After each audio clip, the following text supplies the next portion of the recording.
Can you really build an entire car in carbon without any prior experience? I get it. We put it to the test, made our own carbon doors.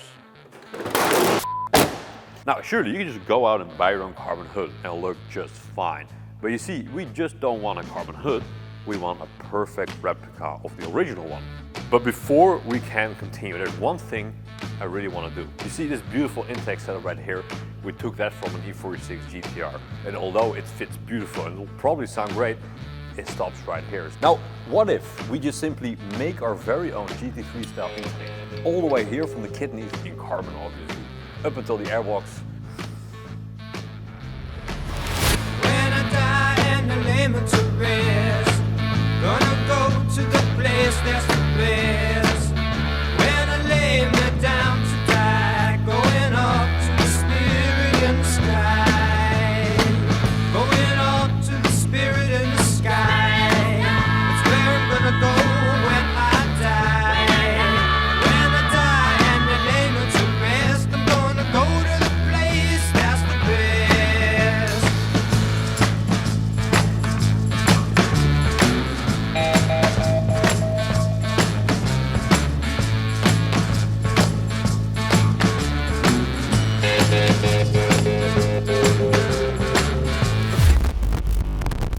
Okay, so we got all of the data we need. So next couple of evenings, Joe's gonna have some fun in Fusion, 3D modeling an intake setup. And we have a couple of parameters that are really important to us.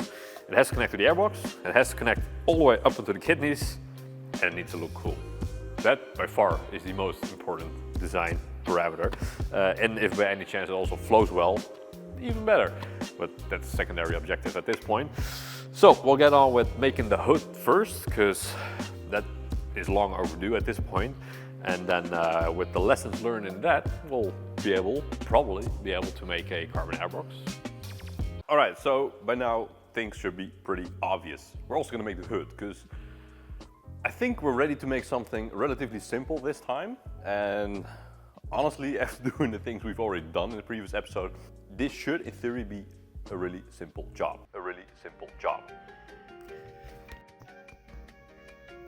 Hell no, man. What the fuck? Now, the reason we're making a carbon hood is because the things we want, again, aren't available. So just like the doors and the fenders, how we'd like to see it isn't made as far as I know. Here we have the inside of the hood itself, and you might be asking, why do you have two?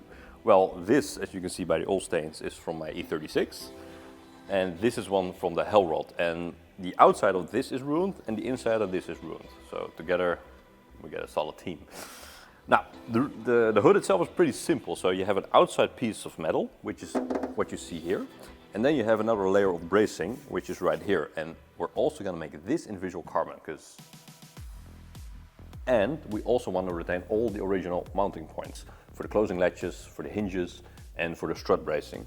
So that way we have a completely original hood, but then in carbon, because this thing is pretty heavy. So again, like the previous episodes, we're gonna make some flanges. We're gonna apply a gel coat and then reinforce it with fiberglass, and then make some carbon pieces, glue them together, because this should just fit like Legos. And then we'll go on to other fun projects. Gonna be you and me. Gonna be everything you ever dreamed. Gonna be who.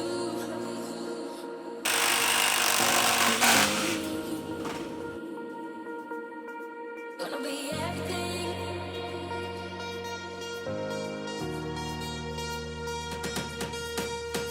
Gonna be you. We just made all the flanges for the inner side of the hood, and this was really simple because it's just flat piece of metal. The downside of this part, or this side, is there's a lot of holes. Now the easiest way is to just use the tape we used here, seal off all the holes, but then you'll see that into the mold itself, and you'll get that into the product itself. You'll just get like a little imprint of where the tape used to be. We don't want that. So we're gonna wax it. We're gonna fill every single hole with wax, seal it off, make it nice and flush. Something we're gonna regret in a couple of seconds. We've already filled it with some self-expanding foam, which was an absolute fucking disaster because it got everywhere. And then we had to sand the entire thing again for 3 hours straight. Not recommended. So let's get on to waxing it. I'm gonna start a time lapse on this because this is gonna take.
Meanwhile.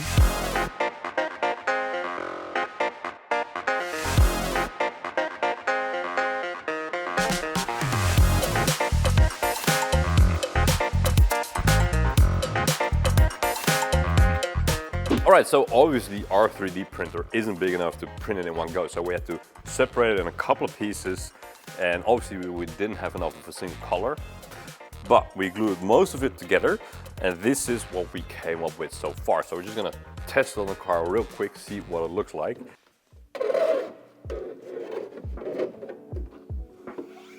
That's looking more like it.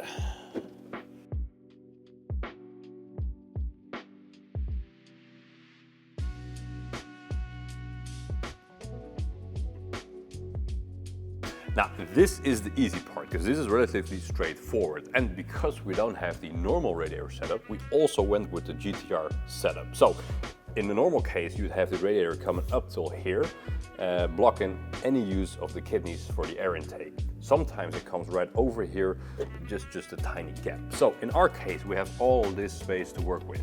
Now, because of the design, this part is bigger and this part is bigger than the space we have in between here. So there's no way to make a single piece. So we have to split it up in two sections. We have the kidney part right here, and then we have the part that connects these to the intake itself. And that is by far the most tricky part, because you want it to look good, it has to flow well, and again, it has to look good. Now, this is what we had before. It came from an E36 GTR, and it fits just fine. But the biggest problem is the lower half of the air scoop sits about this high, meaning only this part of the kidney is used for the air intake, and the rest is simply wasted because we don't have a radiator. So that's kind of a waste of space, a waste of air, and a wasted opportunity. So we thought we'll just simply enlarge it, pull it all the way up into the kidney so no air can flow past the intake. And surely by making this one gigantic, enormous intake, we'll have some sort of benefit. Now, to top it off, I had an idea. What if we make the inside also visual carbon, but with a red weave? Not entirely red, it's red and black, but ever so slightly red. And since it's going to be in a relatively dark area, it's going to be really subtle. At least I hope so, because if it's going to be tacky, we'll just scratch that plan. We're going to make a new revision based on this design, make it just a bit more organic, use the space a bit more, make it flow a bit better, just eyeballing it here. And once we come up with a design we're really happy with, we'll maybe do some CFD testing to see if we can actually improve on a scientific basis instead of just a gut feeling. But for now, I think we're on the right path. Unfortunately, that path leads to us doing the other half of the mold now, so. A few moments later. So we've made some flanges, we're gonna do the gel coat, reinforce it, pretty much the same stuff. So, start the music.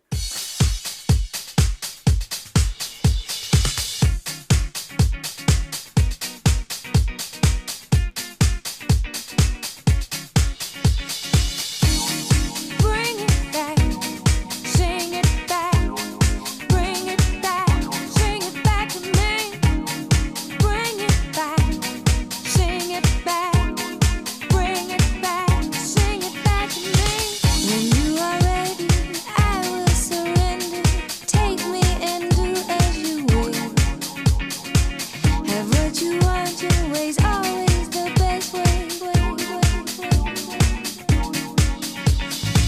I have succumbed to this passive sensation, peacefully falling away. I am the zombie, your wish will command me. Laugh as I fall to my knees. Bring it back, sing it back. Bring it back, sing it back to me. Bring it back, sing it back. Bring it back, sing it back to me. Can I control this empty delusion, lost in the fire below?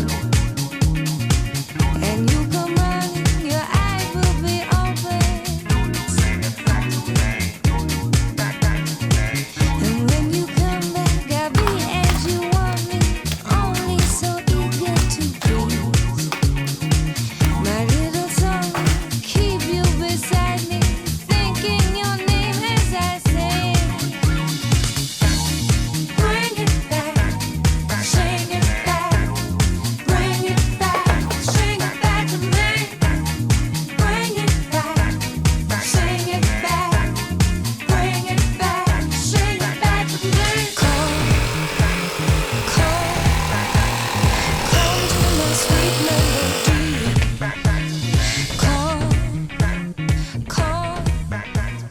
Come to my sweet melody. So as you can see, we're pretty much done with the inside skin, and this one's pretty simple because we're just gonna make the bracing of the inside of the hood. So the shape isn't as important because even when we make this part, we can just twist it into shape.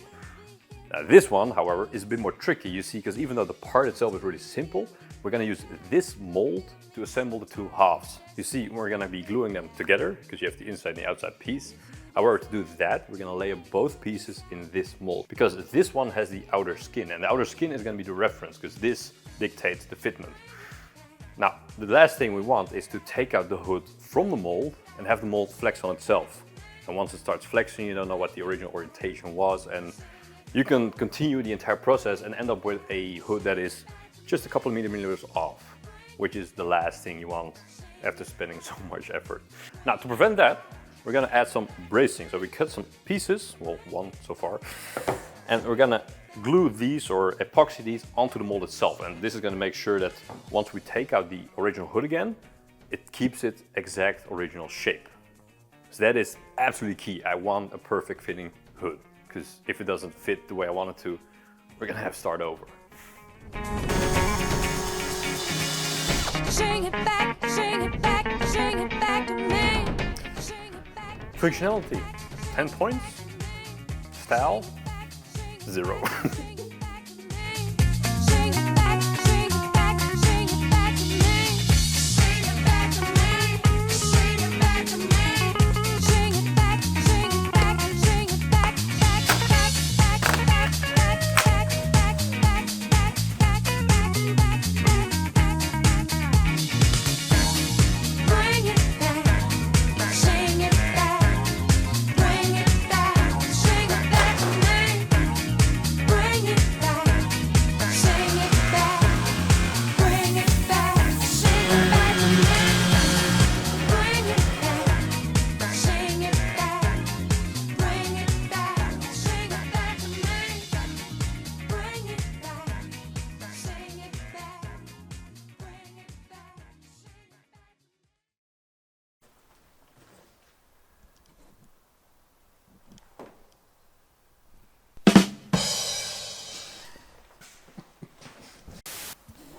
So it's not exactly in my nature to organize stuff all the time.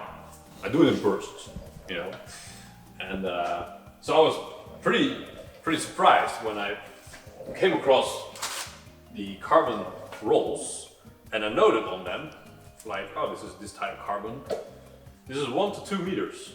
So I was like, yeah, I have enough. You know, carbon's expensive. You don't buy too much just cause. This is 1 to 2 meters. It was 1 to 2 meter. At some point. Meanwhile, Alright, you might be wondering why the hell the car looks like this. Well, we had to make a thumbnail. And for the thumbnail, you need both halves of the car, quite literally. And second of all,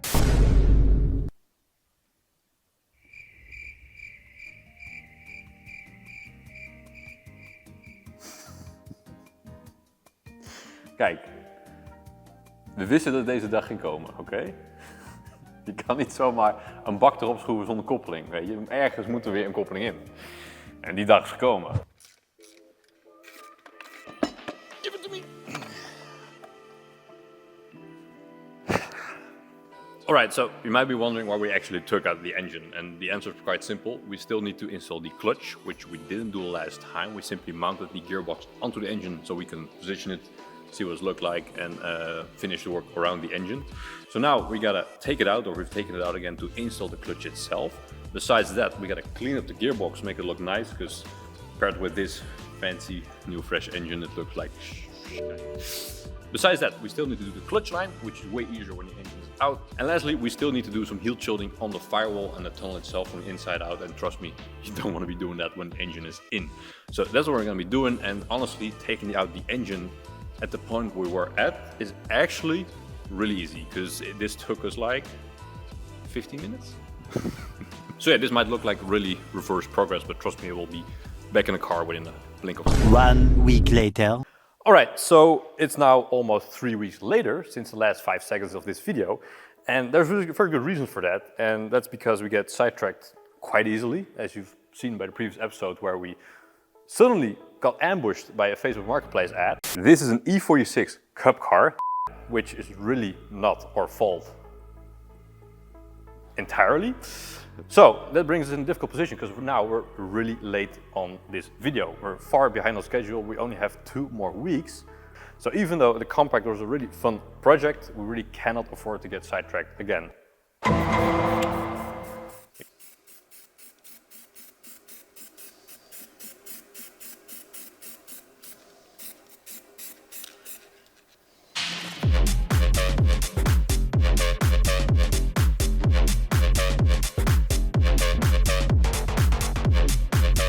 The next day. Alright, so welcome to another Chris Fix video. We got an S54, we got a transmission, we got a clutch setup, which we tried to put in 5 or 6 times now, but we kept missing parts, because either I tried using cheap cheap marketplace parts, or parts I had lying around which were crooked. But now we finally have everything to put it together. So a couple of episodes ago, we completely rebuilt this S54 engine, and we're keeping it atmospheric. However, it has been completely rebuilt. We have got high compression pistons, custom camshafts, absolutely everything you can do to a atmospheric engine without, well, I was gonna say break the bank, but we're well past that point now. That's the entire story, because like, I did the revision, and then I started cheaping out on used clutch parts. So that's kind of the story of this engine.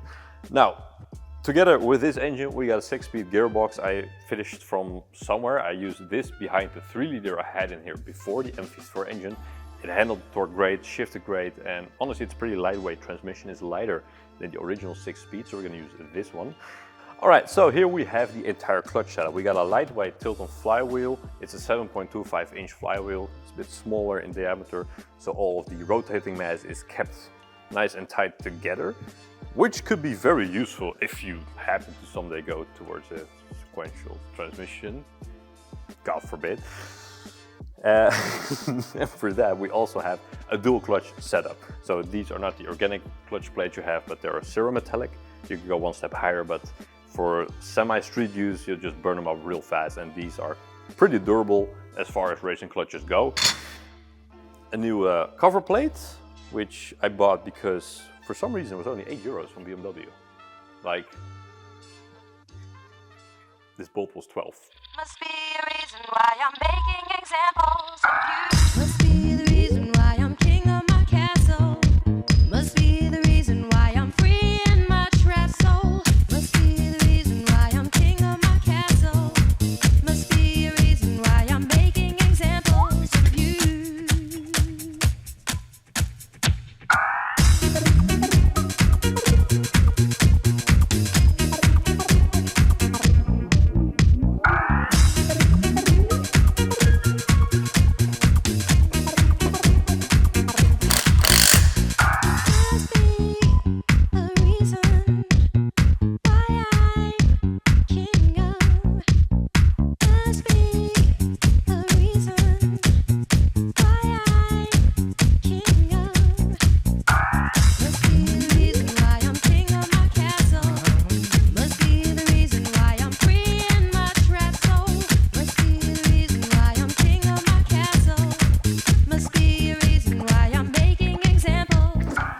This is not final assembly, so in case you're noticing shit not being connected or being torqued down, or even just see my Bluetooth style shit, it's because we still need to do stuff here. But we need to assemble it for some other stuff.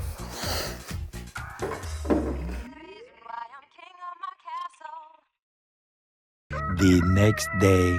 All right, so after harassing the people at Easy Composites first thing Monday morning, we got ourselves a new roll of carbon, so we can finally continue, or actually start, on making the inner bracing of the hood. Now, we're gonna start out with this piece, because it's by far the most complex one, and we'll get a bit more experience, do a little warming up before we start on the actual visual outside part, because we really cannot afford to fuck that one up.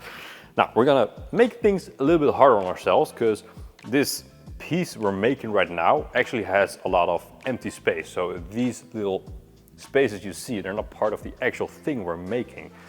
Meaning, these and these are gonna get cut out of the actual finished carbon product. So the most logical thing would be to simply lay up carbon only in the pieces you see here. Which is kind of what we're gonna do, except we're gonna use a single piece of carbon cloth, because I simply don't want any visible cuts in the weave. And normally it's pretty tricky. It is pretty tricky. It's really tricky, but we're gonna try, because I think it'll look fantastic. So we're gonna try to do a single piece, and then the layers we're gonna stack on top for reinforcement, they can be cut up, it doesn't matter. But the first one, the visual layer, we're gonna try to keep it a single piece, because, you know, when the hood flies off into the forest when I crash, people are gonna be cutting it up and hanging it up on the wall, you know, I wanna make a good first impression. So we're gonna start off doing the actual infusion process. Now, if you're not too familiar with how this works, as were we a couple episodes ago, you can check out the episode we did on the fenders. There we go way more in depth on the steps we do, why we do it, and how everything actually works. But most of you have already seen it, so I'm gonna keep it relatively short this time. In the basic sense, we're gonna do 3 layers of carbon. So first a visual layer, then 2 reinforcement layers. If you're curious, 240, 650 and 210 gram, which should in the end result in about 1 millimeter thick carbon. We're then gonna apply a peel ply on top of that. That will cause stuff. I'm not really sure how that works. We're then gonna apply a infusion mesh, and that is gonna cause the epoxy that goes into the mold to speed throughout the mold much faster, because without that, even though the infusion or the epoxy can go through carbon weave, it's really slow. So by providing an additional layer of mesh, the epoxy can go throughout the mold much faster. And if you were to just apply the mesh on top of the carbon itself, it will bond together, and yeah, that's no bueno. So that's why we do the peel ply, just following instructions here.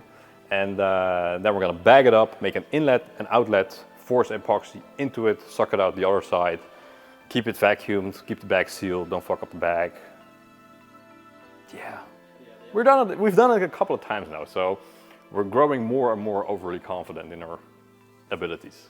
So Let's grab some carbon. Sometimes I feel like throwing my hands up in the air. I know I can count on you. Sometimes I feel like saying, Lord, I just don't care. But you've got the love I need to see me through. Sometimes it seems the going is just too rough, and things go wrong no matter what I do. Now and then I feel like life is just too much, but you've got the love I need to see me through. When food is gone, you are my daily meal. When friends are gone, I know my Savior's love is real. Your love is real. You got the love. You got the love. You got the love. You got the love. You got the love. You got the love.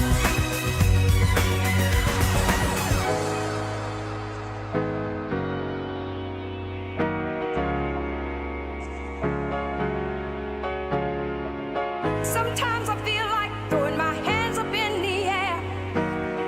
I know I can count on you. Sometimes I feel like saying, Lord, I just don't care.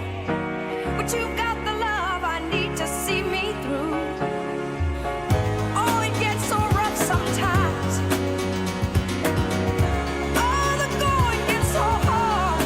But I know you got the love. You got the love. You got the love.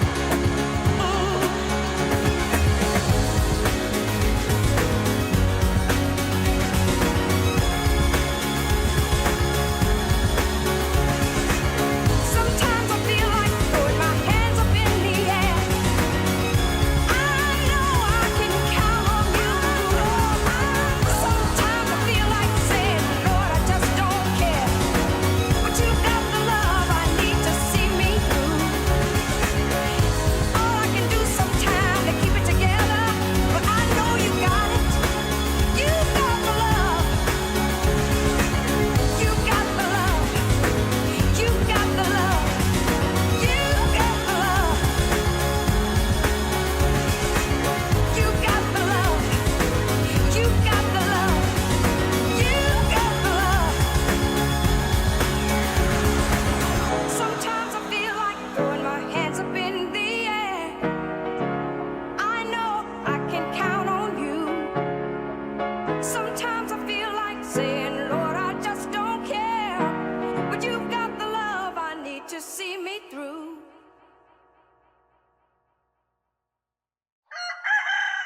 Okay, it's 2 days later and we can finally unpack these. Well, one of them at least, because you know when they're ready if you can crack the epoxy line like this. So this one's ready to unpack. Now the other one we did a day later, and well, there's not an exact conclusion to that yet because it bends instead of cracks. So We had the exact same thing on the fender. We pulled out earlier. So we're gonna wait until later today to unpack it because then it's for sure gonna be ready.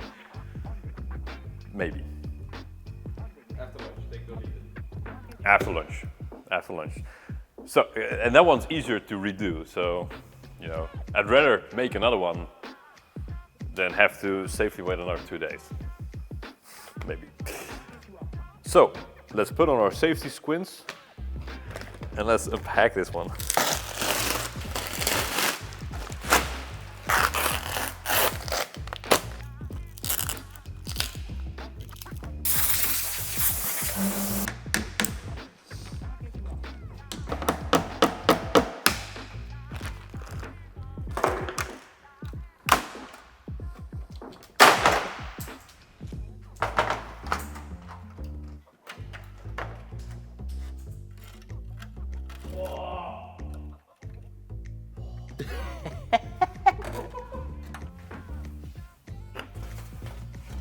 Look at this. This looks so fucking good.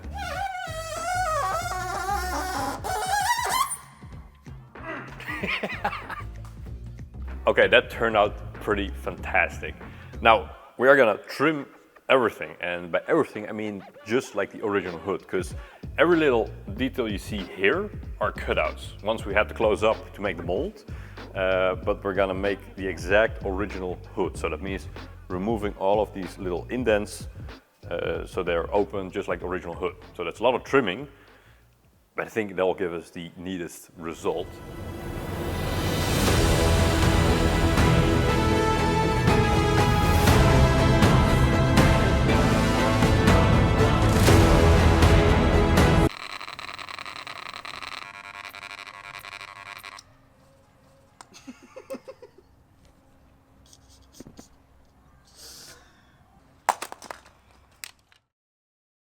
So it doesn't happen all too often, but once every couple of years, it so happens to be that I'm trying to do the right thing. And by right thing, I mean wait till it's fully hardened out.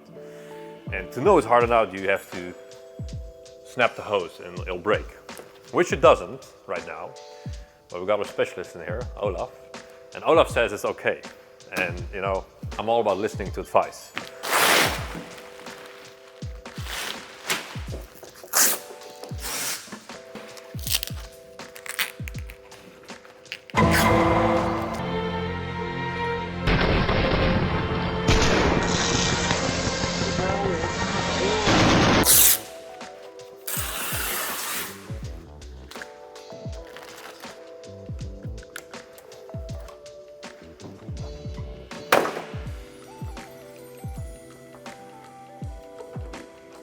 Ladies and gentlemen, place your bets.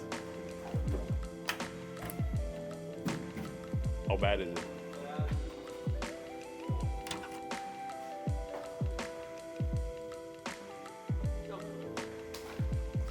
A few moments later.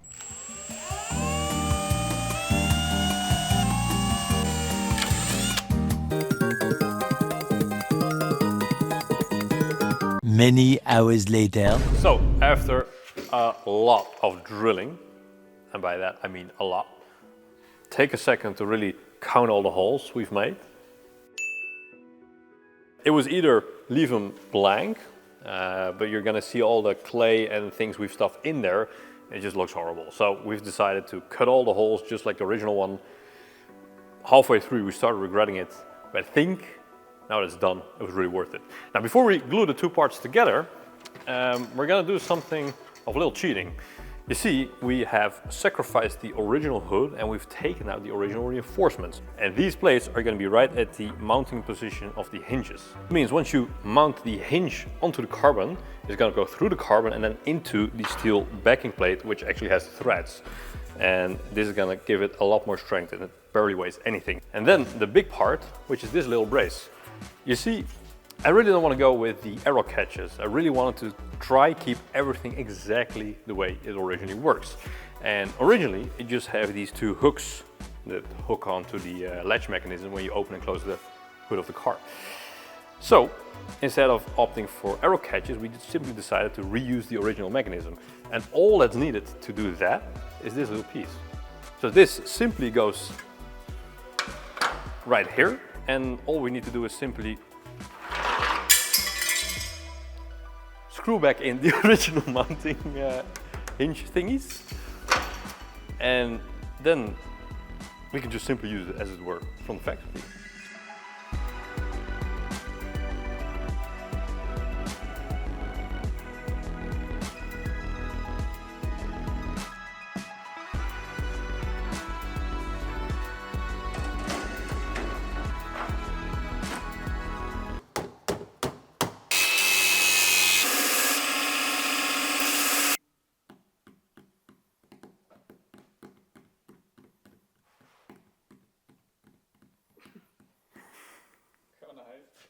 So, we need to glue something, which we've done 1,000 times. And this time, we weren't fucking around, so we actually ordered some extra epoxy, because we're adults. For some fucking reason, it doesn't fit this one. No problem, we'll fix it. Fixed it, we did. See?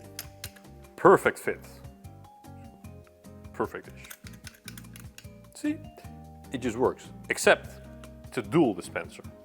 Dual tubes and dual outputs. It comes out here and it comes out here.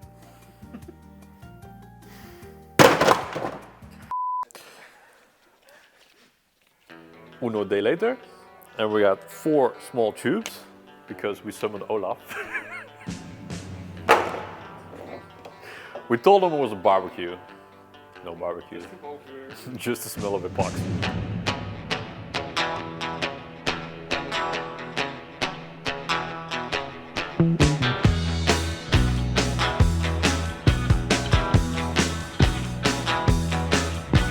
Saturday night I was downtown, working for the FBI, sitting in a nest of Batman, whiskey bottles piling high. Bootleg and booze all on the west side, full of people who are doing wrong. Just about I call up the DA man when I heard this woman sing a song.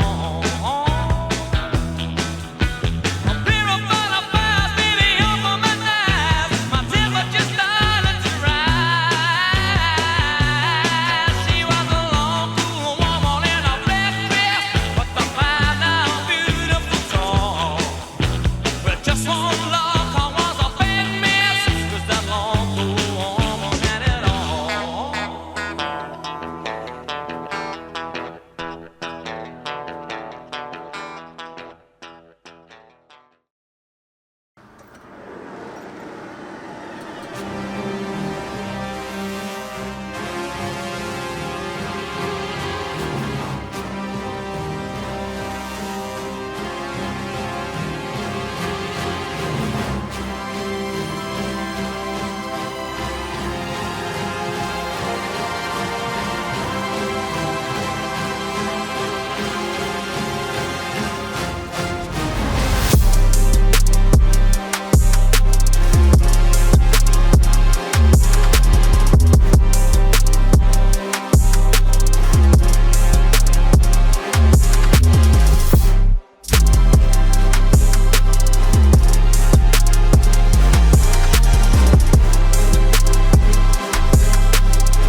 Alright, so we're pretty much done with the hood at this point. The only thing that's left is actually painting it, which we're not doing. You see, just like the rest of the bodywork, we're gonna wait till we've done everything and then paint it at once. Because if you start doing things individually, you'll get differences somehow, or we'll find a way to fuck that up. So we're not doing that just yet. Now, a lot of you guys have been asking for ways to support the channel, which I absolutely appreciate. This is just a side gig for us, and especially Patreons who have been supporting us from the beginning. I can't thank you guys enough. But in order to actually do something in return, we started working on merchandise about almost a year ago. We did do a couple of things, you've maybe seen them in the videos. It just didn't feel right, it didn't click, it wasn't quite what we were looking for. But a couple of months ago, we finally got some designs we can really stand behind. So we've been working on that, refining it, getting the quality just right. Because just like a lot of things we do on this car, it tends to spiral out of control. And for some reason, I'm now knee-deep into textile, technical terms and all that kind of crap. But we did manage to get something that we're really happy with ourselves. You can check it out on the website if you'd like. And there's even a special discount for all patrons who've been supporting us from the beginning. Now, you've probably seen there's something new there. And it's not even hooked up, it's not even touching the car. It's held in place with hopes and dreams. You see, we've borrowed some original magnesium 18-inch center lock super touring wheels from a buddy of ours. And because if there's one thing that's still unknown on this car, it's the wheels. And the wheels play such a deciding factor in how the car looks. We haven't been able to make a choice just yet. But we did want to give these a shot, just see what it looks like. And I gotta be honest, it looks pretty darn awesome. If we do decide to go that route, it will mean a certain degree of escalation in terms of center lock and various other parts and bits, but we'll get to that later. In the spirit of Christmas, we're gonna have something special for you guys. Something unseen, something not done before ever, and something not happening ever again. A new episode next week. We're building not one, but two of BMW's most forgotten DTM cars. Now you're probably thinking of the golden years of DTM where manufacturers were lighting money on fire just to gain a tenth of a second. Now, in the grand history of DTM, the E36 seems to be a mostly forgotten chapter. But there's a twist. There was, in fact, an E46 DTM. It just wasn't in Germany. This is the DTCC, the Dutch Touring Car Championship.